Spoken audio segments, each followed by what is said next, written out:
Bismillahirrahmanirrahim. Assalamualaikum warahmatullahi wabarakatuh. Bismillah, alhamdulillah, wassalatu wassalamu ala habibillah Sayyidina Muhammad ibn Abdillah wa ala alihi wa sahbihi wa mawalah. Subhanaka la ilma lana illa ma 'allamtana innaka antal alimul hakim. ولا حول ولا قوة إلا بالله العلي العظيم. اللهم رب اشرح لنا صدورنا ويسر لنا أمورنا واحلل عقدة من ألسنتنا يفقه أقوالنا. اللهم فقهنا في الدين وعلمنا التأويل. اللهم ألهمنا مراشد أمورنا وأعذنا من شرور أنفسنا برحمتك يا رب العالمين والحمد لله رب العالمين.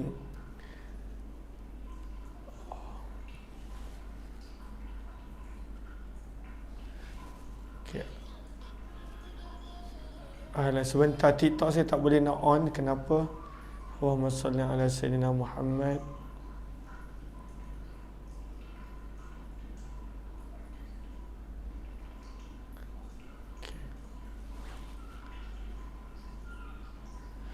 Okey, ahlan-ahlan kepada sahabat-sahabat semua. Tolong tengokkan yang TikTok ni. Tak boleh nak on.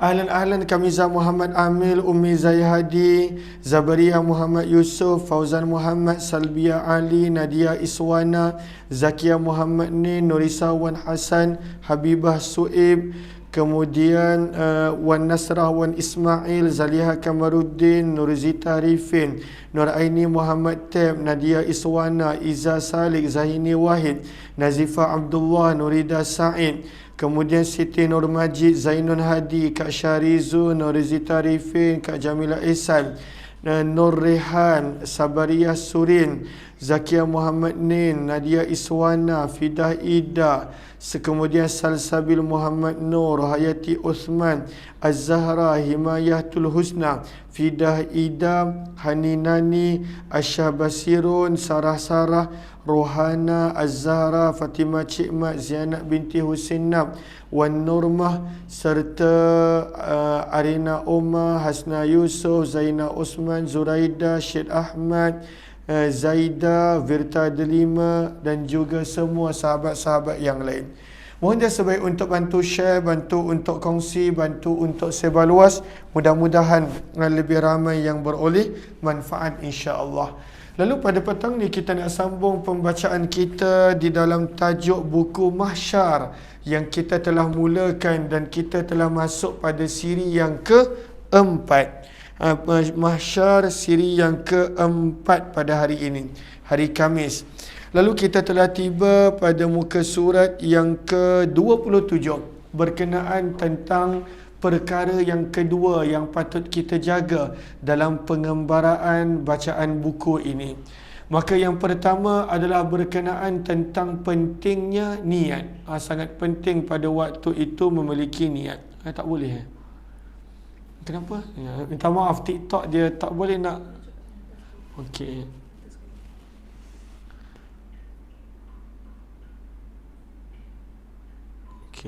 Tak pasti kenapa nanti. Okey, ahlan-ahlan kepada sahabat-sahabat yang baru join, mohon dia sebaik untuk bantu share, bantu untuk kongsi, bantu untuk sebar luas. Mudah-mudahan lebih ramai yang beroleh manfaat. Yang kedua, kata penulis pada muka surat yang ke-27, sucikanlah hati. Sucikanlah hati. Kata penulis, setiap daripada kita tidak terlepas daripada melakukan dosa. Semestinya ini adalah petikan daripada sabdaan Nabi sallallahu alaihi wasallam, kullu bani Adam khata'. Setiap daripada anak Adam manusia ada mempunyai kesalahan dan kesilapan. Dan kadang-kala tanpa kita perasan, kadang-kala dalam keadaan kita sangka benda itu betul, sebaliknya adalah tidak disukai oleh Allah.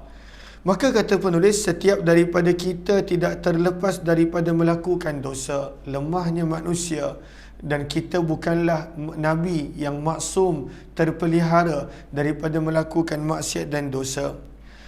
Kemudian kata beliau, sementara ilmu itu adalah cahaya.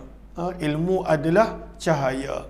Seperti mana kata-kata Waqi', guru kepada Imam Asy-Syafi'i rahimahullah. Lalu kata beliau, sucikanlah hati agar cahaya ilmu dapat masuk dengan baik ke dalam hati. Perlu untuk kita bersihkan hati, sucikan hati, supaya ilmu yang sebenarnya adalah cahaya pada waktu itu boleh masuk ke dalam hati sanubari kita. Kata Imam Syafi'i rahimahullah di dalam rangkap syair yang terkenal, syakautu ila waqi'in su'a hifzi, aku telah mengadu kepada guruku Waqi' mengenai buruknya hafalanku. Su'a hifzi, Imam Syafi'i pernah mengadu yang mana dia susah untuk menghafal. Fa'awsani bitarkil ma'asi, maka dia iaitu Waqi' telah membimbingku supaya meninggalkan segala maksiat. Maksiat hati, maksiat luaran, segala jenis maksiat. Kenapa? Fa innal ilma nurum min ilahi. Dia memberitahuku bahawa ilmu adalah cahaya. Wa nurullahi la yu'ta li'asi, dan cahaya tidak diberi kepada pelaku maksiat. Cahaya tidak diberi kepada orang yang melakukan maksiat dan pada waktu itu tak bertaubat. Maka beliau sarankan sebenarnya Nabi SAW pun beristighfar, memohon keampunan Allah lebih daripada 70 kali dalam sehari. Cuma beliau minta kepada kita, maka pejamkanlah mata seketika. Jom sama-sama kita pejamkan mata. Istighfarlah sebanyak 11 kali pada waktu ini. Mudah-mudahan Allah mengampuni segala dosa-dosa kita.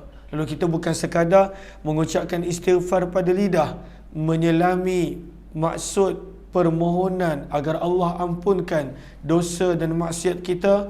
Marilah sama-sama kita istighfar sebanyak 11 kali. Kita pejam mata kita, muhasabah diri kita, kembali kepada Allah Subhanahu wa ta'ala.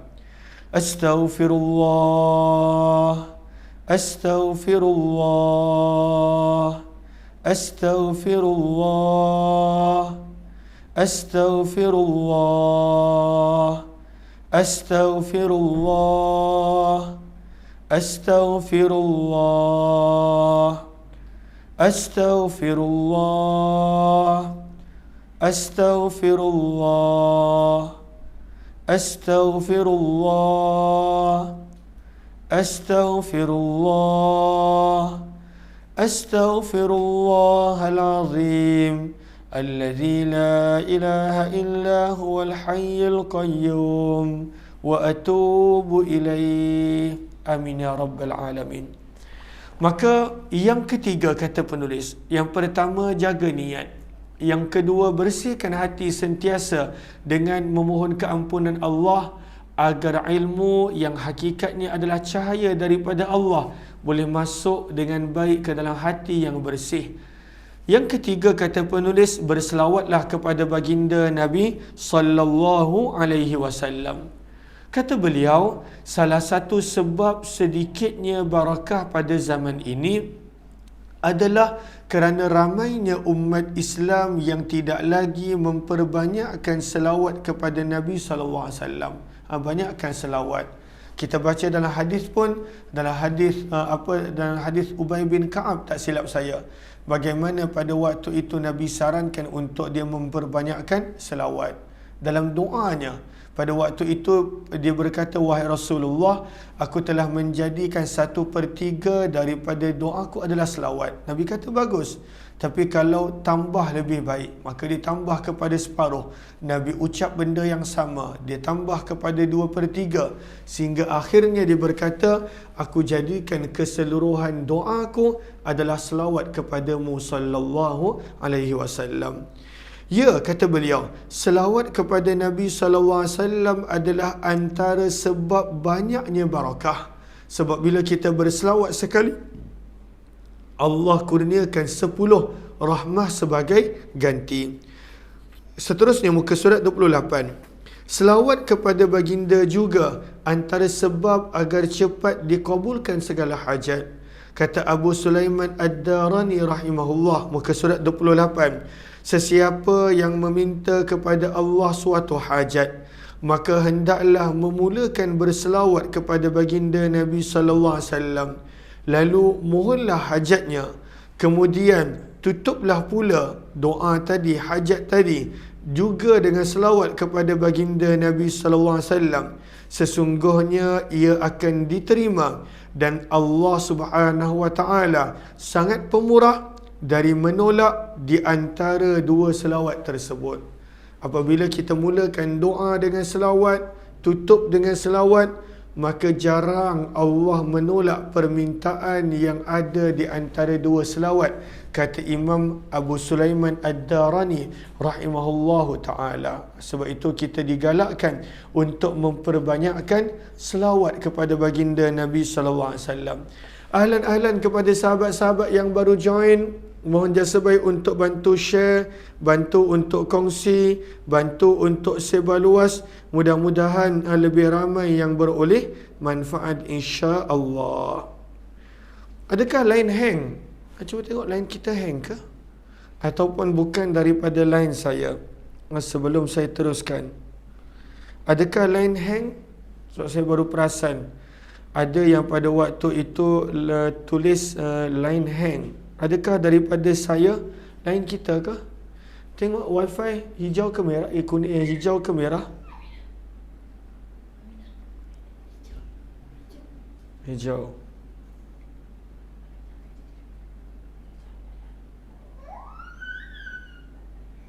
Hijau, line kita hijau. Okey, mudah-mudahan Allah mudahkan untuk sahabat-sahabat yang lain. So far line kita okey. Line daripada pihak saya okey. Allah mudahkan untuk sebahagian daripada sahabat-sahabat kita, mudah-mudahan insya-Allah. Saya baru perasan, saya tak perasan tadi. Okey, jom kita lihat kata-kata daripada Allamah Syekh Yusuf Ismail An-Nabhani. Beliau nukilkan kata-kata yang kedua. Jalan beramal yang paling mudah di zaman ini ialah dengan menyebut dan berselawat memuji Nabi sallallahu alaihi wasallam. Lalu beramal yang dituntut selain daripada amalan-amalan yang lain, kata Syekh Yusuf Ismail An-Nabhani, adalah memperbanyakkan selawat buat junjungan mulia baginda Nabi sallallahu alaihi wasallam. Kemudian yang ketiga, kata Syekh Ahmad Al-Hajain pula, ketika ketiadaan murabbi, bila seseorang tu dia tak ada pembimbing yang mursyid, tak ada murabbi, maka apa yang patut dia buat? Maka perbanyakkanlah selawat. Insya-Allah sikap dan perbuatan memperbanyakkan selawat akan menjadi murabbi. Murabbi maksudnya pembimbing, pada waktu itu yang membimbing. Kata Syekh Ahmad Al-Hajain lagi, ianya adalah mujarab, maksudnya sesuatu yang pada waktu itu telah terlihat akan hasilnya. Kemudian pada muka surat yang ke-29 ada catatan-catatan yang kita boleh nampak berkenaan tentang perumpamaan bagi hati, perumpamaan bagi niat, perumpamaan bagi amalan, dan juga perumpamaan dan kesan apabila amalan itu suatu amalan yang baik ataupun tidak. Muka surat yang ke-29 kita kena baca kemudian. Sebab sebenarnya pada petang ni saya ada program dekat tempat kerja. Lalu saya kena bergerak awal, saya minta maaf. Lalu pada petang ni kita baca sedikit sahaja. Saya hanya sempat baca sedikit sahaja insya-Allah. Kemudian petang esok pula saya ada flight, saya kena pergi Kota Baru petang esok untuk sehari. Flight pada jam 5.20 dan sampai sana 6.30. Lalu saya tak pasti kalau sempat nak buat live atas flight.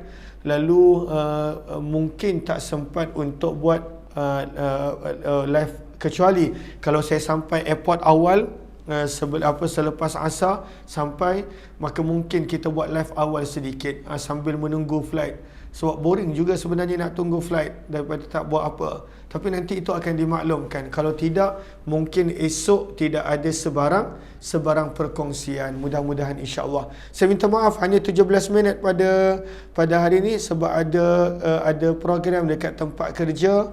Tapi saya fikir nak buat juga supaya kita dapat istiqamah pada apa yang telah kita mulakan insya-Allah. Terima kasih semua. Wabillahi taufiq wal hidayah. Assalamualaikum warahmatullahi wabarakatuh. Atiyah dia nak say hi. Nak jumpa, nak bagi salam. Okey, cepat. Abi nak pergi dah. Okey, assalamualaikum semua. Assalamualaikum semua. Dia suka tengok kamera. Tak baguslah.